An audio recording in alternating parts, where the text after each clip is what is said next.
Planificar la jubilación para tener dinero suficiente es uno de los desafíos que más enfrentaremos en la construcción del edificio de la riqueza. Pero la planificación a largo plazo es tan importante que no le podemos dar la espalda a pesar de cuán retadora sea. Porque si quieres tener control de tu destino de la jubilación, tienes que hacerlo simple. ¿Cómo me preparo para el retiro? Me preguntan, Xavier, tengo casa y pago $1,800 al mes más 500 de biles, pero tengo un negocio que genera entre $100,000 a $150,000 al año con mi negocio. Tengo 100,000 de ahorros de emergencia por si el negocio se cae o sucede algo imprevisto. Sigo tu consejo como mandamiento. Great. ¿Qué me aconsejas para formar un buen dinero para mi retiro? Tengo 45 años y quiero retirarme a los 65. Primero, great job, man. Me alegro por ti, de verdad. Ahora, ¿qué te aconsejo? Que hagas un plan de jubilación y ejecútalo. Lo que voy a mostrarte a continuación es el diseño del plan que haría, o sea, es el plano de la plomería que va en el edificio llamado plan de jubilación. Ahora, recuerda que en finanzas personales no hay un size para todos. Cada caso es diferente y el tuyo no es una excepción, y para eso hay que tener todas las piezas de tu rompecabezas de finanzas personales, que por cierto, no tengo. Pero hay ciertos lineamientos que se pueden aplicar a todos los casos, el tuyo, el mío y al que nos ve. Y eso es lo que quiero dejarles. Y cada uno de ustedes entonces se va a encargar de adaptarlo a las necesidades y circunstancias que aplican a su caso. Primero, este es el reto que todos enfrentamos. El reto que nosotros tenemos es que hay un punto determinado de nuestra vida que nosotros determinamos que queremos tener los fondos suficientes para que nos produzca el dinero en el retiro, o sea, sin tener que trabajar. En otras palabras, que el dinero trabaje para nosotros. Bueno, aquí hay varios elementos que hay que definir, ¿ok? Y esto es un ejercicio. Y lo que muestra lo complicado que es, que lo vamos a ver cuando ya se lo muestra con números.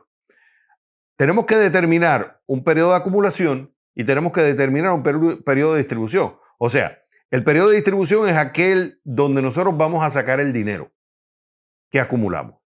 El periodo de acumulación es ese periodo donde nosotros estamos a través de un lump sum, una cantidad única, o sea, a través de pagos anuales, ahorros anuales, mensuales, como sea, vamos acumulando para llegar a esta meta que determinamos, este número específico que estamos determinando, que es el que nos va a generar ese dinero en la distribución. Vamos a aterrizarlo más claro, este ejemplo, digamos que yo, Xavier, me quiero retirar a una edad determinada y quiero tener $1,000,000. Cuando me retire, ese $1,000,000 es el que me va a producir el ingreso anual en la distribución hasta que yo pues llegue a esa expectativa de vida que determine, que puede ser 90, 95, 100, lo que fuera.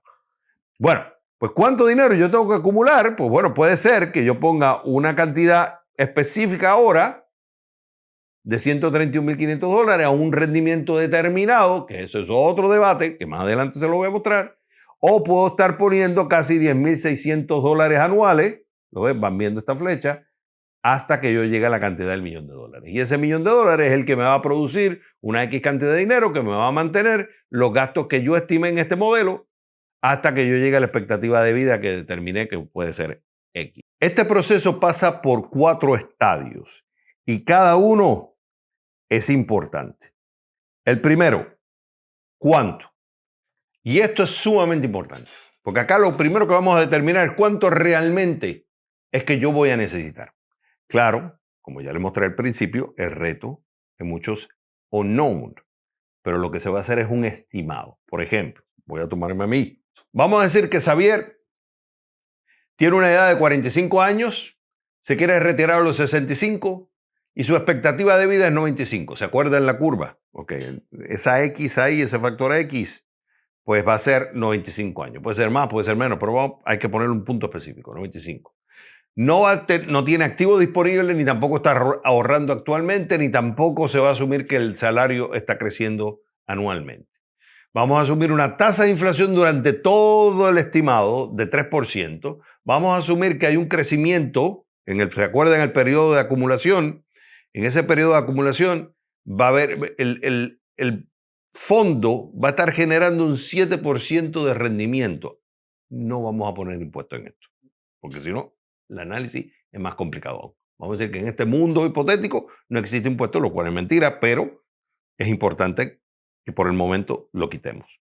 Vamos a decir que durante el periodo de la distribución, el rendimiento de la inversión va a estar generando un 5%. Tampoco, no existe impuesto acá. Entonces, mi ingreso actual son $50,000, ¿ok? Y cuando yo me retire, yo quiero estimar que el 80% del dinero actual es lo que yo quiero mantener en mi estándar de vida cuando me retire. O sea, que yo estaría asumiendo cerca de $40,000 es lo que yo estaría necesitando. O sea, no voy a necesitar los $50,000, ¿ok? Sino $40,000, el 80%. Y este porcentaje cambia, puede ser 70, puede ser 90, puede ser 100, pero hay que poner un número. Ok, ¿cuál sería el resultado? Xavier, en este caso hipotético, tendría que ahorrar anualmente, dependiendo del modelo que quiera, entre menos conservador a más conservador, entre $40,000 a $63,000 por año. O poner una cantidad en estos momentos de $429,000, casi $430,000 o $671,000. Para que cuando él llegue a esa edad que se quiere retirar, que es a los 65 años, él tenga, asumiendo este modelo de anualidad, él tendría que tener $1,6 millones. Al momento que me retiro a los 65, tener esa cantidad para que me pueda proveer el 80% de los $50,000 que yo estoy gastando actualmente, de los ingresos actualmente. Ahora, si yo quiero que me preserve el capital, pues yo tendría $2 millones. Y si quiero preservar el poder de compra, serían 2,6 millones de dólares. Ahora, ya van entendiendo la mecánica. Pero acá hay un montón de assumptions. Aquí se está asumiendo un montón de cosas. ¿Qué pasa si la edad no es 45 años? La edad es, vamos a decir, 35 años. Vamos a decir que no me quiero retirar a los 65, sino a los 70. Vamos a decir que no quiero vivir hasta los 95, sino que voy a llegar hasta los 100. Vamos a decir que ya tengo ahorro disponible y que tengo $100,000. ¿Ya van viendo cómo los números van cambiando? Fíjate que el ahorro anual va cayendo. ¿Qué pasa si entonces la tasa de crecimiento no va a ser 7%? Sería 6%. Quiere decir que tengo que ahorrar más. Pero no, vamos a decir que fuera 8%. Ya entonces tengo que ahorrar menos. Pero claro, ¿qué pasa si la tasa de reemplazo en vez de ser 80% sea 60%? La cantidad disminuye. Lógico, todo esto son assumptions. Ahora, otra cosa es cómo voy a generar ese 8% que estimé o ese 7% que estimé. ¿Cómo voy a generar ese 5% cuando esté en el periodo de distribución? ¿Qué pasa si la tasa de reemplazo que yo pienso es 60 es 80 porque están los costos médicos que no había incluido? Porque cuando me pongo más viejo, pues voy a necesitar más servicios médicos, etcétera, etcétera, etcétera. Acá lo que va mostrándote es que hay que estimar cuánto yo voy a necesitar basado en estas variables que tengo que yo definir. Lógico, puede ser hasta arbitrario, pero al menos ya tengo una idea de cuánto voy a necesitar ahorrar para que cuando llegue a ese punto de esa edad de retiro que determiné, sea entonces ese fondo el que me provea esos ingresos que yo estoy estimando voy a necesitar en el retiro. El segundo estadio es definir de dónde va a venir ese dinero. Principalmente son 4 fuentes. Uno es el seguro social, que en Estados Unidos, por ejemplo, es ese impuesto que nosotros pagamos anualmente. El segundo son las cuentas de jubilación. Hay unas cuentas de retiro, que ya más adelante voy a hablar de por qué se utilizan estas cuentas de retiro por unos beneficios impositivos, por una cuestión de protecciones legales, etcétera, etcétera. Pero no lo confundamos con el instrumento de inversión. Más adelante lo voy a explicar. Están los activos acumulados, digamos, si yo tengo un negocio, lo que acumulé en el negocio, si yo tengo una casa, por ejemplo, entonces yo tengo que determinar si esos activos acumulados los voy a utilizar o no los voy a utilizar. Si, por ejemplo, yo ahorré para tengo una casa, cuando me retire, yo voy a utilizar el dinero de la casa como parte de la jubilación, pues entonces yo lo incluyo, si no, no lo incluyo y así sucesivamente. Y entonces también es el ingreso que generen inversiones que tenga o trabajos que haga o negocios que tenga o que haga. Porque hay gente que dice, bueno, yo voy a suplir mi retiro en parte con el ingreso que produzca en ese momento. Claro, uno está asumiendo que en ese momento va a poder trabajar o va a poder tener un negocio o lo que fuera. Pero al menos vas sabiendo de dónde provienen las fuentes principales para poderte suplir esa cantidad, en este caso a mí y Xavier, esa cantidad de 1,8 a 2,8 millones de dólares que necesito tener cuando me retire. Entonces yo tengo que ya entender de dónde van a venir esas fuentes. Yo en mi caso, pues cuando hago los escenarios, asumo lo menos seguro social posible, porque yo no sé qué va a pasar con el seguro social. Bueno, pero a lo mejor en tu modelo, cuando lo hagas, tú puedes decir, yo voy a asumir el seguro social, o asumo parte del seguro social, lo que fuera. Yo voy a asumir que voy a acumular la mayor cantidad, que voy a seguir trabajando, este es en el caso de Xavier, y que voy a seguir acumulando activos. Y entonces yo determino qué activo incluyo o qué activo no incluyo. El tercer estadio es qué cuentas vamos a usar y por qué. Aquí es qué vehículos de estructura legal se usará para proteger el dinero de impuestos, protección legal en caso de demandas, herencia, costos administrativos, etc. No estoy hablando de los activos que se usan, por ejemplo, bienes raíces, fondos de índice, acciones, ETF, bonos, etcétera, etcétera, etcétera, sino la arquitectura legal de la cuenta. Hay varias y cada una tiene su letra pequeña. Hay cuentas, por ejemplo, los SEP IRA, que se conoce como Simplified Employee Pension. Está el Simple IRA, está el 401k Plan, que tienes el tradicional, el Roth, tienes el Safe Harbor y tienes el solo 401k Plan. Tienes los individuales, que es el tradicional IRA, y tienes el Roth IRA. Y hay otros, pero al menos vas entendiendo que hay diferentes tipos de cuentas y tú tienes que ver cada cuenta, cuando hagas una comparación, tienes que ver el beneficio impositivo. La cantidad que puedes contribuir, si tienes que pagar o no tienes, ¿sabes? Si lo puedes deducir de los impuestos o no lo puedes deducir de los impuestos. Si vas a tener un empleado, cuánto puede contribuir el empleado, etcétera, etcétera. Los costos, porque hay que administrar eso. Hay unos que no sale nada, otros tienen más costos. El menú de las inversiones, ¿qué opciones tienes tú para invertir? O sea, hay más fondos, menos fondos, puedes invertir en acciones, en bonos, lo que fuera. En la administración, o sea, ¿quién lo va a administrar? Y en el caso de la protección legal, bueno, ¿qué pasa si en caso de una empresa, pues se cae la empresa, ese dinero cómo se protege? En el caso de si hay una demanda, si hay un divorcio, lo que fuera, ¿cuáles son las protecciones legales que tienen esa cuenta? Ahora, es importante que hagas una división entre tú como dueño de negocio y tú como persona separada del negocio y ver qué opciones tienes para el negocio y para ti como individuo. Importante. Muchos dueños de negocios invierten en el negocio con el fin de venderlo y con las ganancias vivir del retiro. Pero es una proposición riesgosa. La preparación para la jubilación y el negocio se deben separar. ¿Por qué?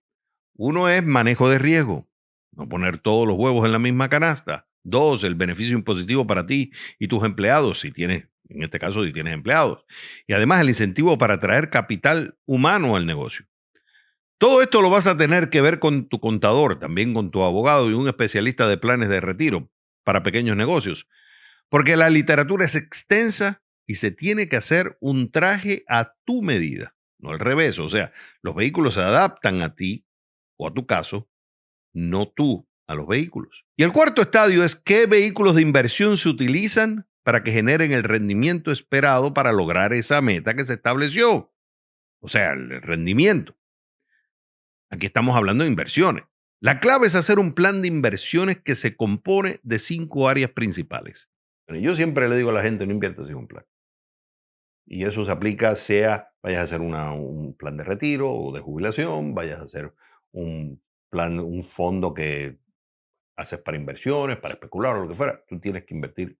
Yo siempre sugiero no inviertas sin un plan. Entonces, cuando me refiero a qué es ese plan de inversiones, bueno, viene la primera fase, que es determinar las necesidades y características. Aquí viene eso, ok, que yo voy a incluir el cash que tengo, no voy a incluir el cash que tengo, voy a invertir en ciertos activos que quiero, voy a discriminar en ciertos activos que no voy a invertir, por ejemplo, cuestiones sociales o lo que fuera.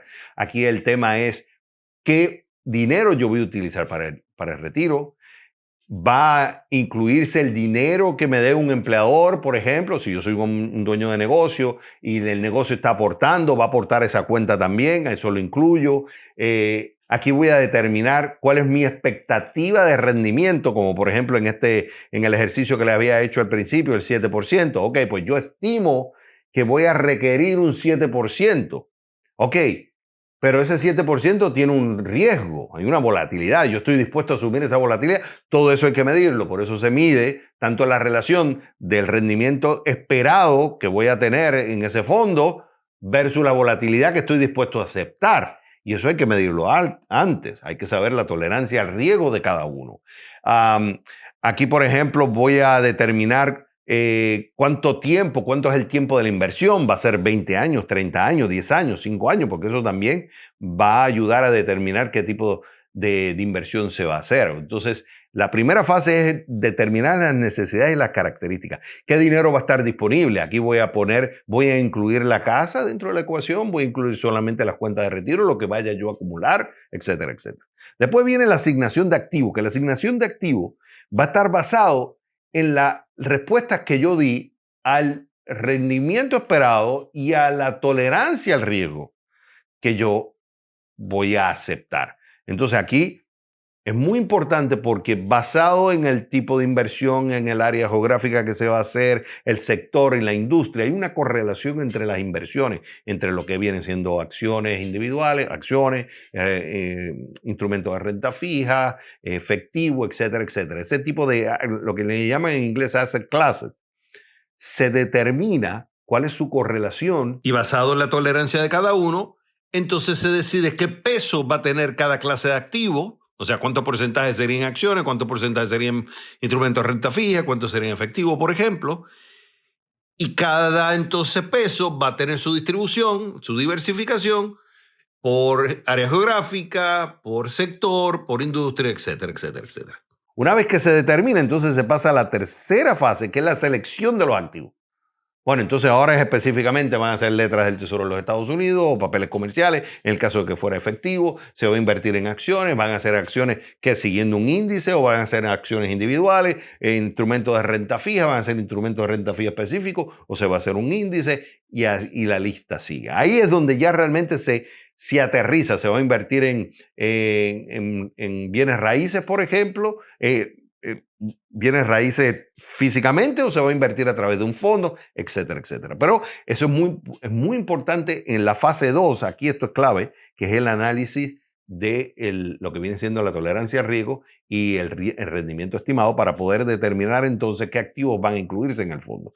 La cuarta fase, digamos, cuarta parte, ya entonces viene la ejecución. Ok, ahora voy a comprar estos instrumentos que yo determiné en mi plan, son los que van a cumplir con las expectativas que yo tengo, que había determinado en mi risk assessment y mi potential return.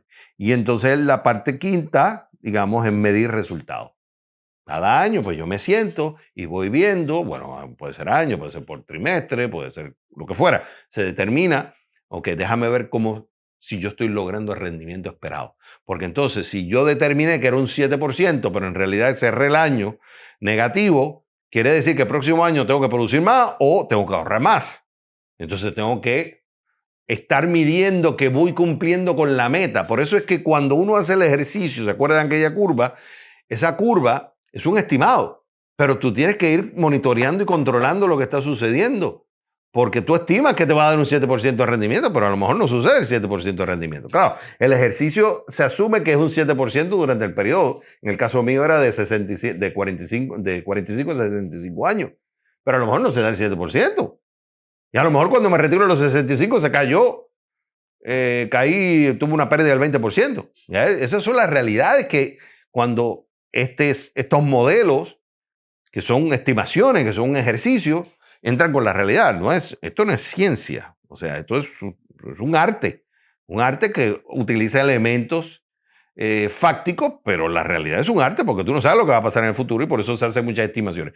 Pero es preferible hacer las estimaciones que no hacerlas, porque entonces estás más ciego todavía. Es como por estar en una cueva y al menos, bueno, tú dices que no tener luz o al menos tener una vela, ¿viste? O al menos tener una lámpara. Dame algo que pueda haber. Este modelo básicamente lo que ayuda es a eso, a tener un plan, pero hay que monitorearlo y ahí es donde viene la quinta parte, que es la medición de resultados. Ok, en resumen, primero estima cuánto necesitarías en el retiro. Un monto estimado, ya te lo mostré. Segundo, ¿de dónde va a provenir ese dinero?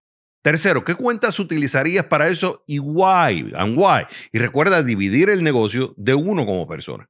Y cuarto, hay que hacer un portafolio de inversiones.